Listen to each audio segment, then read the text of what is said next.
স্থানীয় তৃণমূল নেতার বিরুদ্ধে দোকান ভাঙচুর করে শহীদ বেদি তৈরি করে দেওয়া হয়েছে। থানায় অভিযোগ জানাতে গিয়েছেন মহিলা, পুলিশ তাকে দেখুন, বাংলার মানুষ তৃণমূলের দৌরাত্ম্যকে সারা বাংলা জর্জরিত।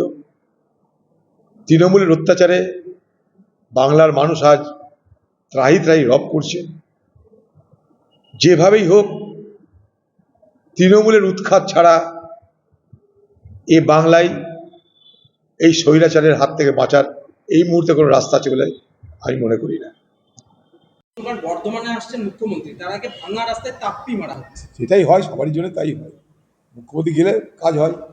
সারা পশ্চিমবঙ্গের রাস্তা জর্জরিত, সারা পশ্চিমবঙ্গে জল জমে সারা পশ্চিমবঙ্গের সমস্ত শহর থই থই করছে। সারা পশ্চিমবঙ্গের গ্রাম শহর সর্বত্র রাস্তা বলে কিছু নেই এই মুহূর্তে। কারণ যে রাস্তার জন্য টাকা খরচ করা হয়েছিল সেগুলো তো লুট হয়েছে। ফলে লুটের রাস্তায় কতদিন আর ছুট থাকবে? লুটের রাস্তায় ছুট বেশি দিন থাকে না, তাই লুটের রাস্তা নষ্ট হয়ে গেছে, মানুষের জনজীবন আজকে বিপর্যস্ত হয়েছে। হ্যাঁ,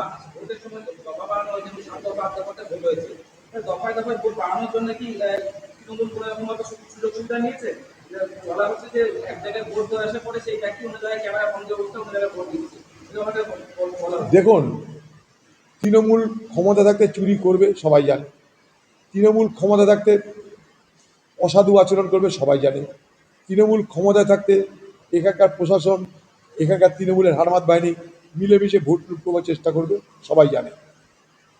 তাই এগুলো কোনো নতুন কথা নয়।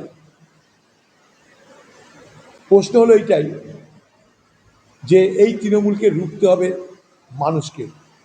গণতন্ত্রপ্রেমী মানুষ যতক্ষণ পর্যন্ত না তৃণমূলকে রুখে তাদেরকে বাধা দেওয়ার চেষ্টা করবে, এই ভোট লুট ততক্ষণ পর্যন্ত বাংলায় চলবে।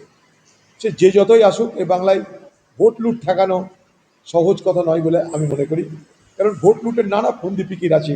শুধুমাত্র কাগজে কলমে কতগুলো তথ্য দিলেই এখানে ভোট লুট বন্ধ হয়ে যাবে আমি মনে করি না তা সত্য। বুথের সংখ্যা বাড়তে পারে, কমতে পারে, দফার সংখ্যা বাড়তে পারে, কমতে পারে, কিন্তু মূল বিষয় হলো যারা ভোট করাবে, কেন্দ্রীয় বাহিনী হোক আর বুথের প্রিজাইডিং অফিসার, পোলিং অফিসারই হোক আর বুথের এজেন্ট হোক, তার সঙ্গে মানুষ, সকলের মধ্যে যতক্ষণ পর্যন্ত না একটা কোঅর্ডিনেশন হবে, একটা এক লক্ষ্যে যখন এতগুলো ভার্টিক্যাল, এতগুলো বিষয় যখন একসঙ্গে কাজ না করবে, ততক্ষণ পর্যন্ত কিন্তু এই ভোট লুট দফা বাড়িয়ে কমিয়ে, বুথের সংখ্যা বাড়িয়ে কমিয়ে খুব বড় লাভ হয় বলে আমি মনে করি না। ভোট লুট, বাংলায় ভোট লুট হবে না, এবার কী হলো? বাংলা মানে ভোট লুট, তো আমাদের নতুনত্ব কিছু নেই। তো সরাসরি লুটটা হলেও লুটের অনেক ব্যবস্থা আছে। আপনার বুথে এজেন্টকে বসতে দেওয়া হবে না, এখানকার পুলিশ তাদেরকে এজেন্ট হলেই নাম চলে যায় প্রশাসনের কাছে, পুলিশের কর্তারা, পুলিশের লোকেরা সেই সমস্ত এজেন্টদের রাতারাতি ভয় ভীতি দেখিয়ে তাদেরকে যাতে এজেন্ট নয় তার ব্যবস্থা করবে। এজেন্ট হওয়ার পরেও, বুথে ঢুকে যাওয়ার পরেও তার বাড়ির লোকের উপরে হামলা করে এই এজেন্টকে বাইরে বের করে নেওয়ার ব্যবস্থা হবে। আমরা তার সাক্ষী। তাই বাংলায় অসাধু উপায় ছাড়া, কারচুপি ছাড়া ভোট হওয়াটা কিন্তু এক অতি আশ্চর্যের বিষয়। আক্রান্ত হলে মোকাবিলায় সাংবিধানিক ব্যবস্থাও আছে, বিরোধীদের বার্তা নেই। ভারতবর্ষের প্রধানমন্ত্রী যে বার্তা দিতে চাইছেন সেটা হলো এই যে সাংবিধানিক ব্যবস্থা যদি বিপর্যস্ত হয় তাহলে সাংবিধানিক ব্যবস্থা নেবে, কিন্তু সে কে নেবে? সাংবিধানিক ব্যবস্থা কোথায় ভেঙে পড়ছে তার কিন্তু স্পষ্ট ব্যাখ্যা নেই প্রধানমন্ত্রীর কথায়। আমরা তো চাই এই ভারতবর্ষের সংবিধান রক্ষা হোক এবং সাংবিধানিক ব্যবস্থাকে যারাই নষ্ট করতে চাইবে, সাংবিধানিক ব্যবস্থার উপরে যেখানে হস্তক্ষেপ হবে সেখানেই তার প্রতিশোধ, সেটাকে অর্থাৎ সংবিধানকে রক্ষা করার জন্য প্রতিষেধকমূলক ব্যবস্থা নেওয়া হবে। আমরা দেখতে চাই ভারতবর্ষের প্রধানমন্ত্রী তার কথা এবং কাজের মিল আমরা দেখতে চাই। শুধু উপর কতগুলো হাওয়ায় কথা দিলে, কথা ভাসালে চলবে না। সাংবিধানিক ব্যবস্থা ভেঙে পড়ছে কোথায় স্পষ্ট করে বলুন। তারপর আপনি কি ব্যবস্থা নেবেন সেটাও স্পষ্ট করে বলুন। আপনার এই অস্পষ্ট ধোঁয়াশা পূর্ণ কথায় কোনো কাজ হবে বলে আমি মনে করি না। বাংলাদেশিরা বর্ডার এখান থেকে আসবে, কোথা দিয়ে যাবে? বাংলাদেশ থেকে পালিত এখান দিয়ে আসবে। এটা ভূগোল, এটা এখান দিয়ে না, যেখানে যেখানে বর্ডার আছে সেখান দিয়ে হয়েছে। মেঘালয় দিয়ে পালাতে গিয়ে এর আগে আওয়ামী লীগের নেতা সে ধরা পড়েছে, তাকে গুলি করে মেরে দিয়েছে। ত্রিপুরায় পালাতে গিয়ে ধরা পড়েছে। যেখানে যেখানে বর্ডার সেখান দিয়ে পালাবে, কোথা দিয়ে পালাবে? চীন দিয়ে ঘুরে ধরা আসবে না? চীন দিয়ে ঘুরে কি ভারতবর্ষ ঢুকবে? তা পালানোর রাস্তা বাংলাদেশের সঙ্গে বর্ডার আমাদের, তাই পালাতে চাইছে।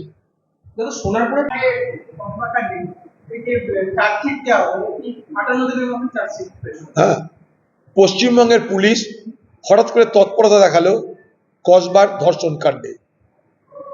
এই তৎপরতা আরজি করেন চিকিৎসক ধর্ষণ এবং খুনের কাণ্ডে দেখায়নি এই সরকার। এবং আমি শিওর যে কসবা কাণ্ডে যারা অপরাধী, যারা অভিযুক্ত, তাদের সকলের সাজা হবে।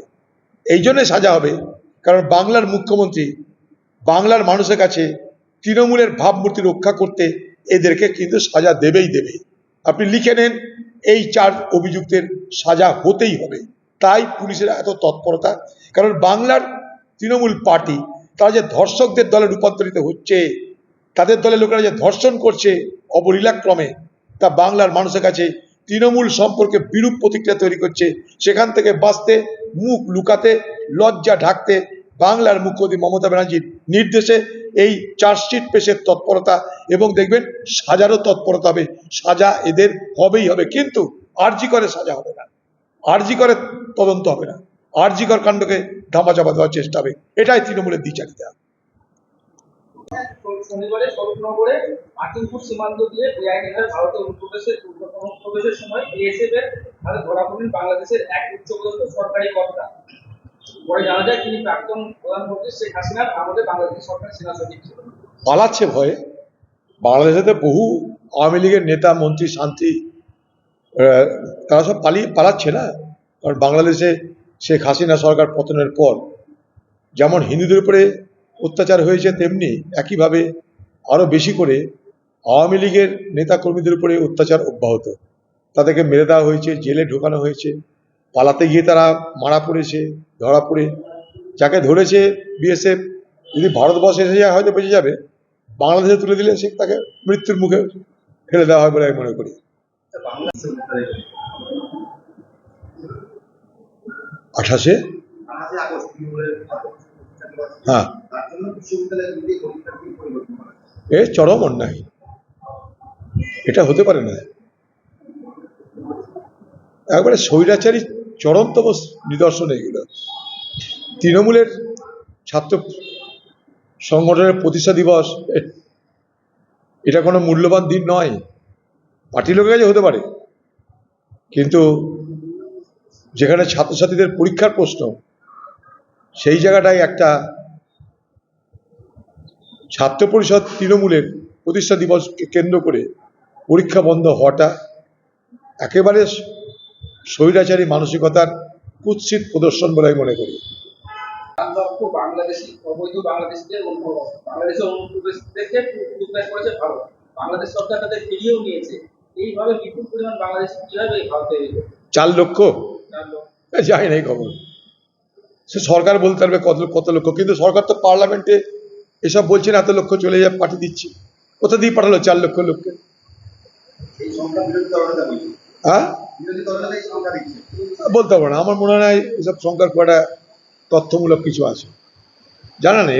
এটা কেন্দ্রীয় সরকার বলবে এটা, কারণ পুষব্যাক তো করে বিএসএফ হাতে তথ্য আছে, তারা বলবে কত লক্ষ বাংলাদেশিকে ফেরত পাঠানো হলো। আমার জানা নেই এটা।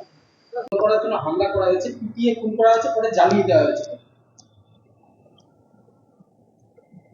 হ্যাঁ, তৃণমূলের এই নৃশংস ঘটনা কালকে আমরা সবাই টিভিতে দেখেছি।